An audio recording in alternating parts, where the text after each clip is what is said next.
Madame, Monsieur, il est 20 h sur la télévision panafricaine. Voici le journal. En Ukraine, la situation devient de plus en plus délétère. Volodymyr Zelensky a attiré l'attention de Washington dimanche dernier sur l'éventualité d'une défaite de son pays face à la Russie, si l'aide de 60 milliards de dollars attendue restait bloquée au Congrès. Pendant ce temps, l'armée russe se déploie dans l'est du pays. L'ambassadeur de la Russie au Burkina Faso, Alexei Saltykov, a déclaré hier lundi que son pays va dynamiser sa représentation diplomatique à Ouagadougou en vue de répondre à 100% aux besoins de la coopération entre les deux pays. C'est en substance ce qui ressort des échanges entre lui et le chef de la diplomatie burkinabé, Karamoko Jean-Marie Traoré. Le développement, c'est dans un instant.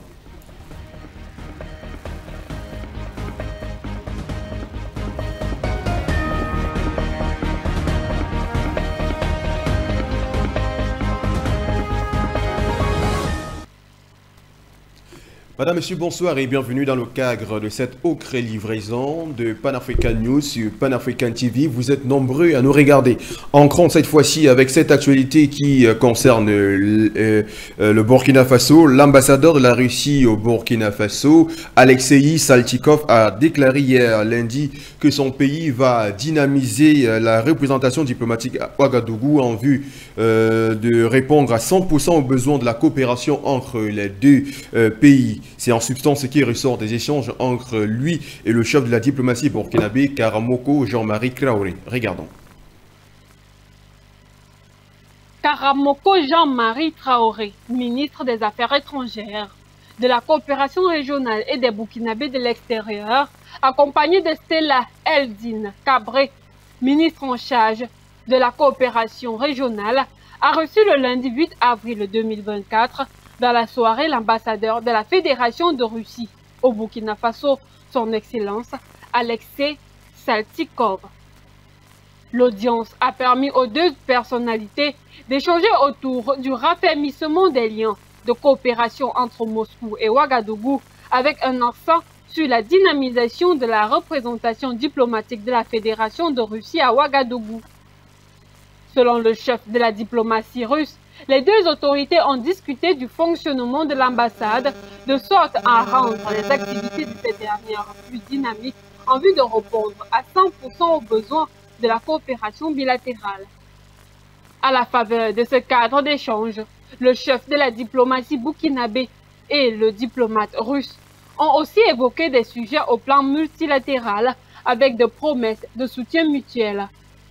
Au terme des échanges, l'ambassadeur Saltykov a traduit sa gratitude au ministre Traoré et à l'ensemble des autorités burkinabées pour leur compassion et leur solidarité suite à l'attaque terroriste dont la Russie a été récemment victime. Notons que la coopération entre la Russie et le Burkina Faso se resserre de plus en plus et basée sur le système gagnant-gagnant.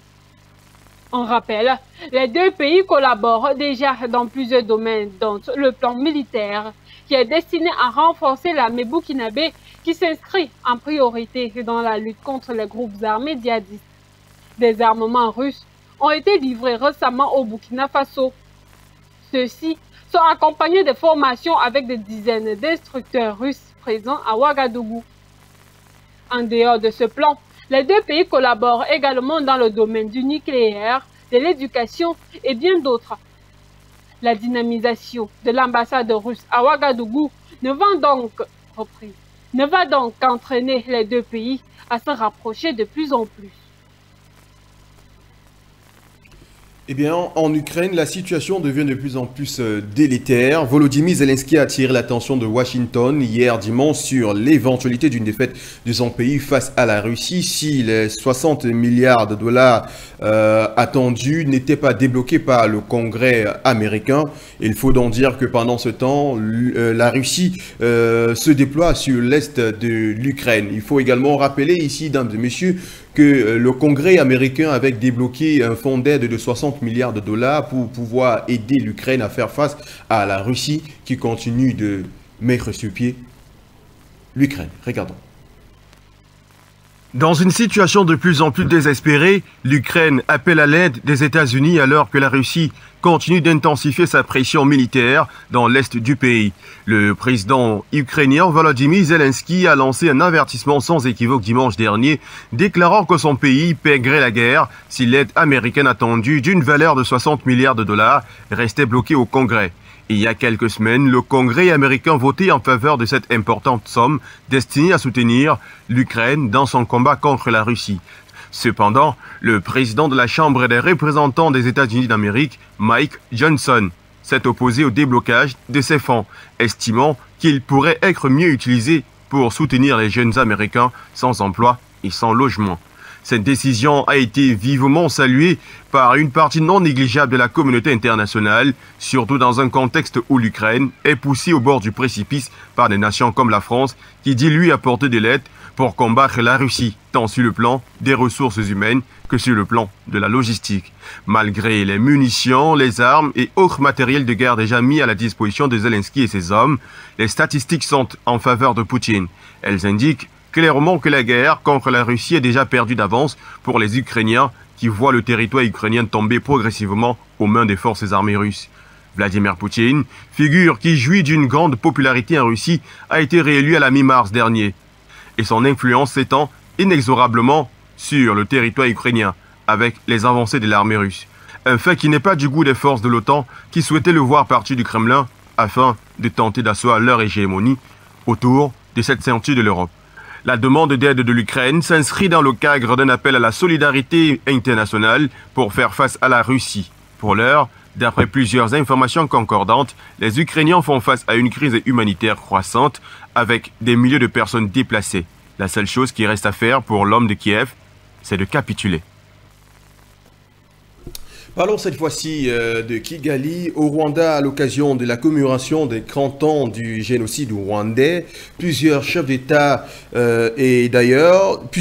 d'Afrique et d'ailleurs ont apporté leur soutien au chef de l'État Paul Kagame et à tout le peuple rwandais. Seulement une occasion que le message du secrétaire d'État américain Anthony Blinken n'a pas été apprécié par le peuple rwandais du fait d'être désobligeant à l'encontre du peuple.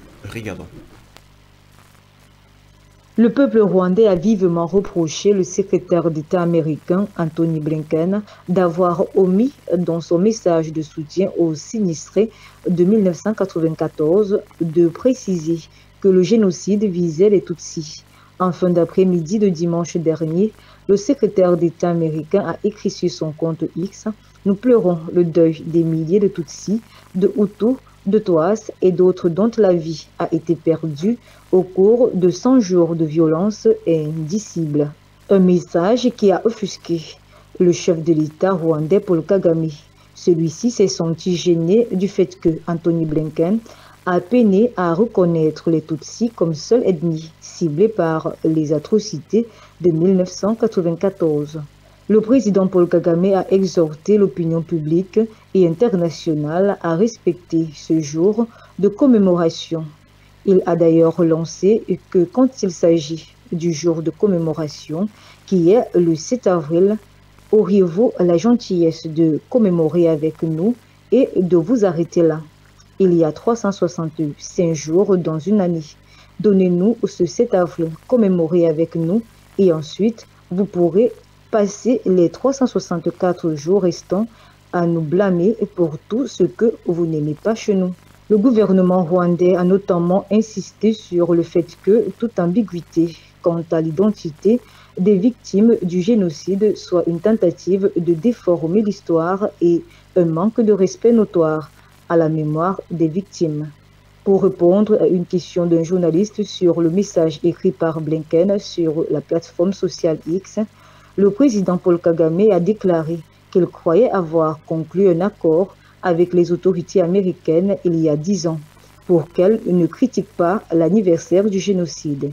Par ailleurs, bien que Paul Kagame soit un allié d'antan des États-Unis et bien qu'il ait des relations amicales avec de nombreux dirigeants occidentaux, celui-ci subit une pression croissante sur l'implication militaire du Rwanda dans l'est du Congo, où les tensions ont récemment éclaté.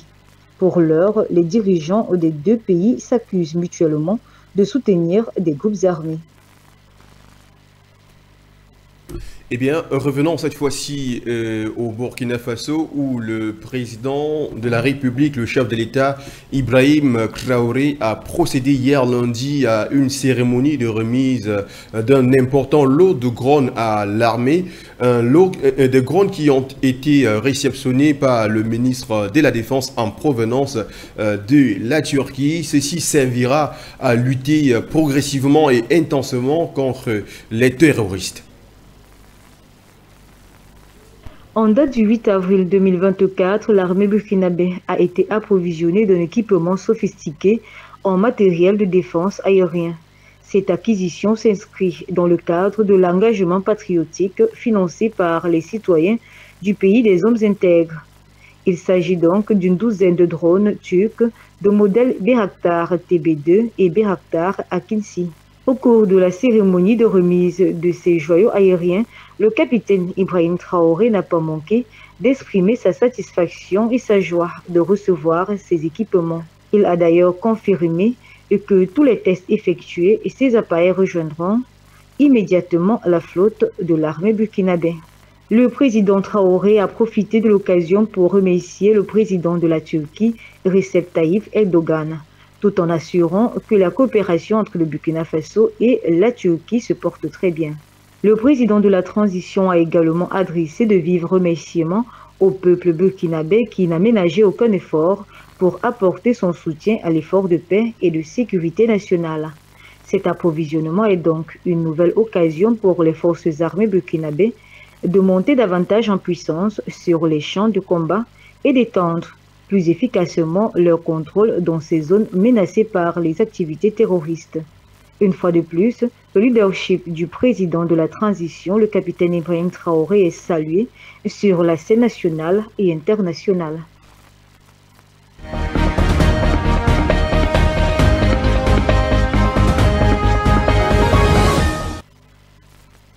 Revenons cette fois-ci en politique. Après 2 mois marqués par des violences perpétrées par des gangs en Haïti, les responsables politiques ont trouvé un accord pour former un conseil de transition présidentielle de 22 mois qui sera chargé de restaurer l'ordre dans ce pays des Caraïbes en proie à l'instabilité politique et la violence des gangs. C'est ce qui ressort d'un document publié le lundi 8 avril 2024. Diane Bona nous en parle.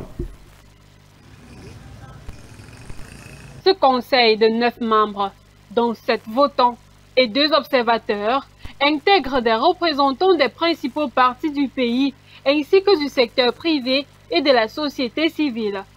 Son mandat prendra fin le 7 février 2026. Selon cet accord, la première tâche consistera à choisir un premier ministre qui, en collaboration avec le Conseil, désignera un gouvernement pour conduire le pays vers des élections démocratiques libre et crédible. Aucun des membres du Conseil ou du gouvernement ne pourra se présenter à ces élections. Dimanche soir, les futurs membres du Conseil ont fait parvenir l'accord politique et le décret d'entrée en vigueur à la communauté des Caraïbes, CARICOM. L'autorité régionale devra transmettre ces documents au gouvernement sortant d'Ariel Henry pour confirmer l'investiture du Conseil au journal officiel. Supervisées par la communauté des Caraïbes, les négociations ont été retardées en raison de désaccords entre les parties prenantes en charge de nommer le prochain Premier ministre et de doutes sur la légalité même d'un tel organe.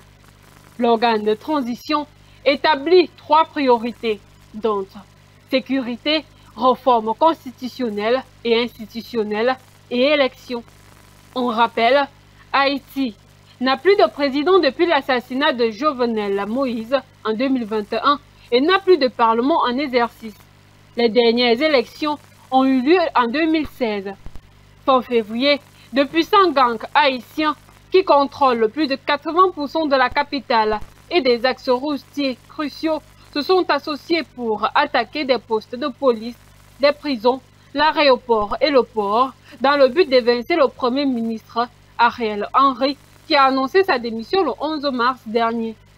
Il est empêché de rentrer dans son pays depuis son voyage officiel au Kenya, où il était parti s'assurer de la participation de Nairobi à la Maison internationale de sécurité en Haïti, soutenue par les Nations unies.